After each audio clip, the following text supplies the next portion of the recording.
All right, guys, now I'm joined by four-time national champion Kyle Dake with a whole bunch of world medals to go along with it. Soon to be an Olympic one. Kyle, how are you, buddy? I'm good. Thanks for having me on. I got to tell you, it looks beautiful where you are. Is this your backyard?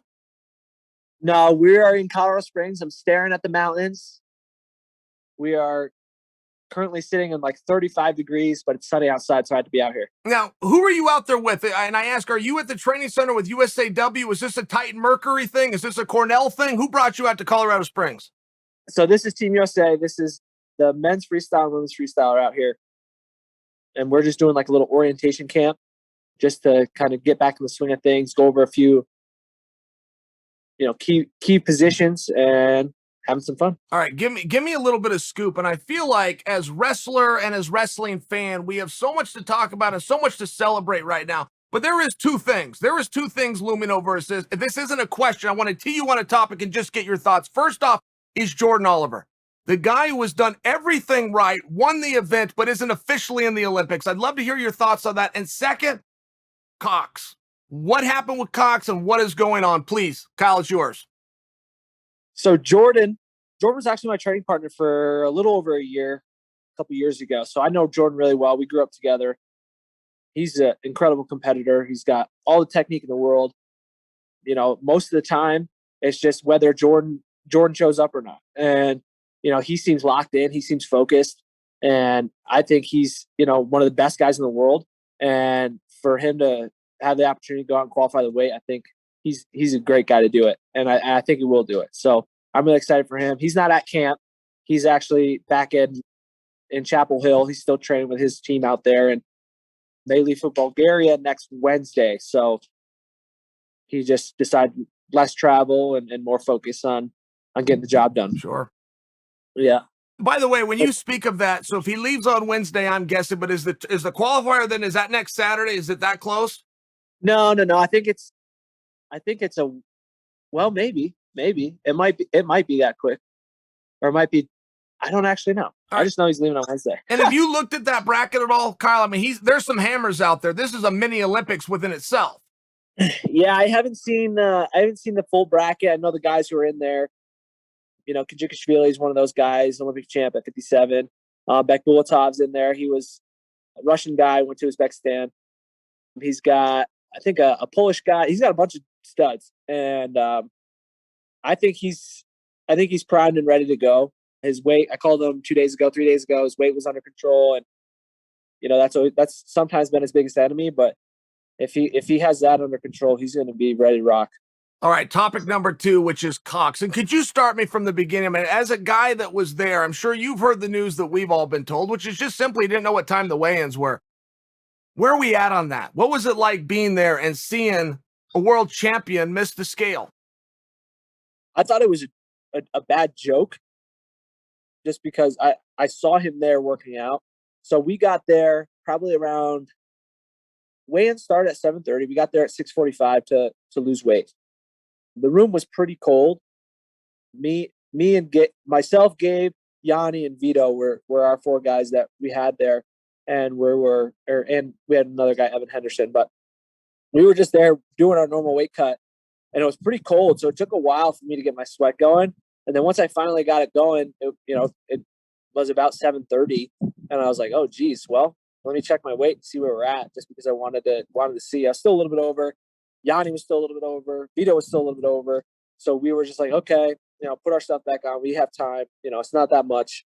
And I remember after checking the weight, I could see like in Coach Gray's face, he was just like, all right, like we really need to go. Like, weigh-ins have already started. So when that happened, I saw Jaden starting to run. And I was thinking, oh, he was just getting a light warm-up in, not much. He'll be good to go. And he was just in compression gear. He just had short sleeve shirt on and shorts on. And, he was running pretty hard. And I weighed in and I left and that's all I heard. Like I saw him, I went and got a little breakfast. He was walking with Coach KJ and, he was in his street clothes. I'm like, oh, he's going to get breakfast and that's it. And then I didn't hear anything until probably midway through the first session. My wife called me and said, hey, Jaden's not wrestling. It's like, what do you mean? It's like, apparently you missed weight. I was like, no way. So I got online and checked, and then I didn't get the full story until later, a more full story until later in the day. So where do we currently sit, Kyle? I mean, I heard something very early on that he was going to file a protest. I don't know what kind of process there is. And let's not forget, even if you allow him in the tournament, there's a misconception that it would be Jaden versus Kyle. Excuse me, if he gets in the tournament, he'd be in the semifinals of the challenge. So it's very complicated, but is there a process? Is there anything being pursued? Honestly, I have no idea. Coach KJ and Jaden were here yesterday. I didn't get a chance to talk to him in depth about anything, but I don't know what process there is. I know for myself, I was really looking forward to those two wrestling, anticipating, Colin Moore's great. Hayden Zomer's great. Mock's great. So he would have had to win a couple matches just like I did. But, I think everyone was kind of expecting Jaden to wrestle Kyle, just because Jaden's he's undefeated the past 2 years, and he's been, a staple for USA Wrestling. And Kyle, I'll tell you, one of the guys did as well as anybody did this year, but it's your training partner in Gabe Dean. For a guy that said, I'm walking away from the sport, but spent so much time practicing with you, helping the other Cornell guys, shows up to the US Open and wins it, right? I mean, when it turns out a training partner accidentally is the best wrestler in America, it's one of these really cool things. He gave David Taylor, very hard problems. Dean did this amazing job. I'm hearing this, I believe Christian Pyle was my source over at Flow, said the Dean boys are going to leave Cornell and possibly end up, I think the rumor is Michigan. Any truth to this? Are the Deans gone? Did you lose a workout partner? Yeah. So Max entered the transfer portal 2 weeks ago, and Gabe has decided to move back home and work for his dad. And so, yeah, I lost 2 training partners. I'm not sure where they'll end up. If it's in Michigan or Michigan State or wherever, if it's somewhere out there, I think Gabe will probably still be involved helping Max. But as of right now, there's no more details from those two. Gotcha. All right. Well, I will wish them the best. I'm sure we're certainly going to hear, right? I want to say that Max was ranked number 2 in the country, so he's going to come back, have a fun season we'll all hear about. But now that you're down partners and you're right on the cusps of the games, what will that look like moving forward for training? USA Wrestling gets a hold of you. They ask who you would like as a training partner, I believe is the process. Will Jordan Burroughs, in your opinion, be part of this camp, be part of this process, be part of ready to fill in should Kyle Dake get hurt, just by example? So my training partner is Yanni Yakmahalis. He's been a guy that I've been training with the past, 2 years, basically. And he's got a really good feel, and he just loves to be on the mat. So anytime I need him, he'll be there for me. But we have training camps. We have 3 training camps plus acclimation camp, and we'll have the alternates there, and then we'll have plenty of partners. So I can wrestle with Jordan Oliver. I can wrestle with David Taylor, their training partners that they're bringing. So we'll have plenty of partners to roll with, and hopefully we'll find out soon what that looks like. Headed over to Tokyo. The details are still up in the air, and who's allowed to go and what we're allowed to do. So I'm kind of just waiting, not really trying to think about it too much. I'm in Colorado Springs right now training. I've had some pretty brutal training the past 2 days, so I'm just gearing up, ready to go. All right, Kyle, I asked that question with a little bit of a passive-aggressive format. Allow me to be more direct. Is Jordan Burroughs going to be part of your preparation for the Olympics that you know of? He's at camp right now. Okay. He's here. I don't know what kind of role he'll play in my preparation. I'm not opposed to wrestling with him at all. He's wrestled those guys before. He's wrestled Sidikov specifically.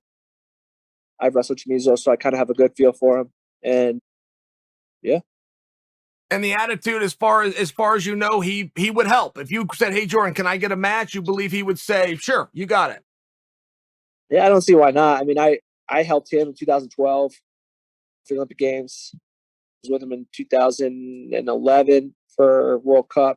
So, I don't see it as being a problem. I don't think he would say one way or another. He's a good guy. He'll train.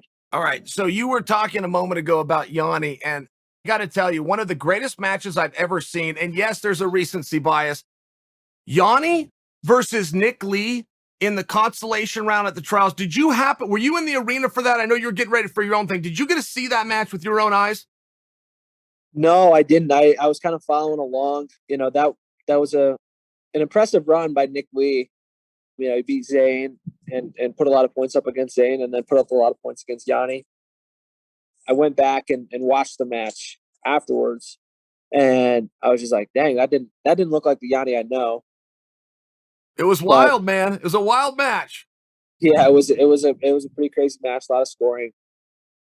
And yeah, it was cool.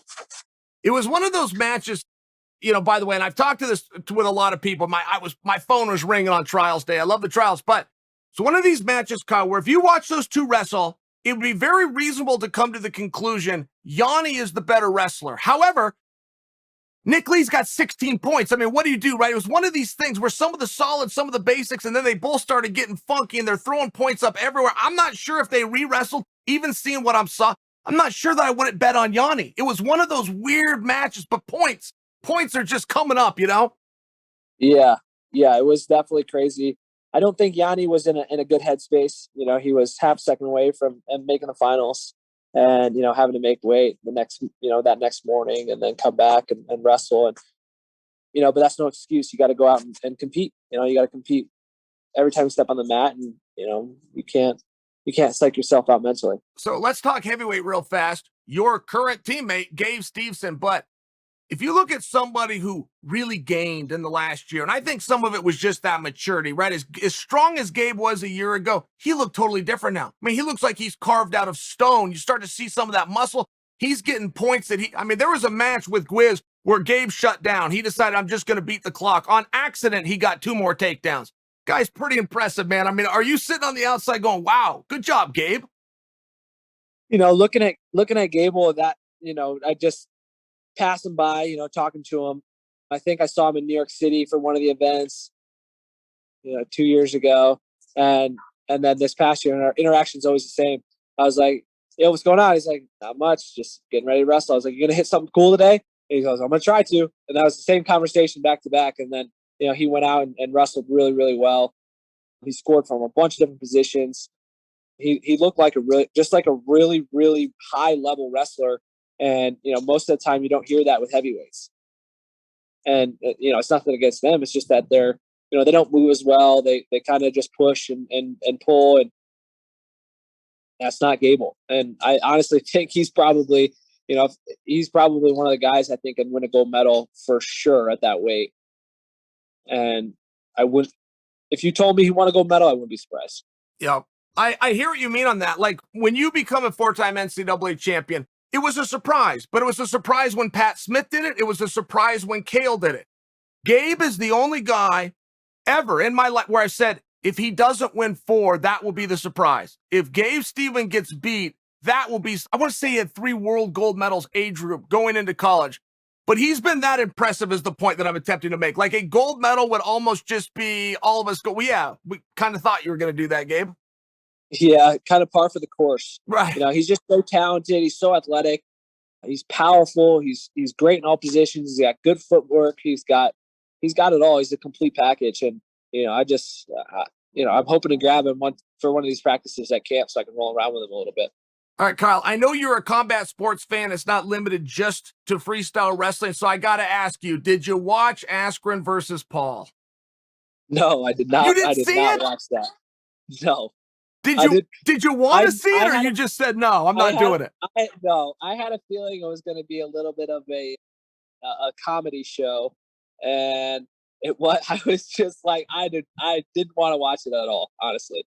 It was no offense to any one of those guys. It was just like, Ben, I don't know how many, I mean, you probably have the stats. How many strikes did he land on his feet in MMA? Sure. 7, maybe. And, that's just not his game. It was like, if I were like, I'm going to go challenge somebody, Tiger Woods, or not Tiger Woods, some really good golfer to a game of golf that I've only played 4 times in my life. But I'm really good at disc golf, so I can do that. That's just kind of how I felt. Hey, everything you're saying makes perfect sense now in hindsight. I will tell you, going into this, I just thought the dirty, gritty competitor that won a Hodge Trophy and went to the Olympics, I thought that would be enough. I didn't know that, you got to deal with power. I misread that one, but I'm still hurt over that. I'm still hurt that Askren lost to that nerd. Yeah, I mean, I think a lot of people are. And for Ben, he's been doing. He got hip surgery. That's no easy feat to come back from. He's got his family, he's got his business, he's got his club. He's just and I kind of saw the writing on the wall, but is what it is. Kyle Dake, 12 years old, aspiring to be an Olympian and an Olympic champion. Who did 12-year-old Kyle Dake look up to? Who was your idol in this sport? Let's see, how old was I? I was 2000. So I born and raised in Ithaca, New York, right where Cornell is. So at the time, there was a guy named Travis Lee, and he was the most impressive guy that I had seen live. And I was like, man, I want to be like this guy. He was super powerful, super strong, never got tired, was just gritty, and I wanted to wrestle like him. And so I would go up to Cornell room and watch him at practice, and I'd try to get in there after he graduated and be like, hey, what's the deal here? And I forget where I think he was the club coach at the time. So he would put me through a couple of workouts, but he was the guy who I thought could have been something really special for USA Wrestling. His freestyle career was just getting started, and then he broke his neck and he never got an opportunity to compete at that level anymore. And that was something I wish I could have seen, because I think he would have been really, really tough. What, Travis Lee? Yep. Do I have that right? Okay. That name rings a bell. From Hawaii, 4-time All-American, 2-time NCAA champion. And he was starting to wrestle, I guess, so he graduated in 2005. In 2006 or 7, he was getting ready for the Olympic Games and, going through the freestyle circuit and broke his neck and moved on after that. Cornell guy. So that was the guy I really looked up to. Not a typical household name that you would think of a 12-year-old looking up to, but I think it was probably come from, proximity. That's a great shout out. I'm going to go Google Travis Lee and refresh myself, because I have heard the name. I'm going to refresh myself on him. And give me a little bit of scoop for next year with Cornell. Yanni is coming back. Yanni will be in the lineup. True statement? Yes. We got some hammers coming back. Vito Arujau just took second at the trials, lost to Thomas Gilman. He'll be back at 125. We got a returning starter, Dom LaJoy, Yanni Diakomalis. We got this super tough New York boy, Hunter Richard.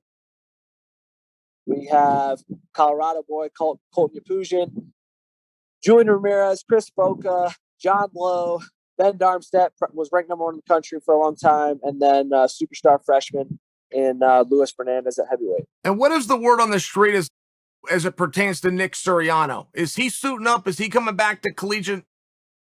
I have no idea. His immediate goal when I talked to him, we were in France together, and his immediate goal was to be an Olympic champion. And he never got that opportunity, which is pretty sad. I don't know the full story. All I know is that he wasn't allowed to compete. So I was pretty bummed about that. I was down about that too. He looked so good overseas. I want to say him and Vito and Gilman were all in the same bracket. Nicky proved that he was one of the guys. I hate seeing that taken from him too. And I hope that he comes back. And quite frankly, getting an answer on Suriano is one of the hardest guys to get an answer on. He's representing Rutgers, but he's living in Arizona, and the whole thing's just been a little bit confusing. I thought maybe you would know, so I was snooping around. Yeah, no, he's in Arizona. He's enjoying it out there. He feels like he has a good situation with Coach Perry, good training partners out there, and I think he just needed a little bit of a change of scenery for the time being.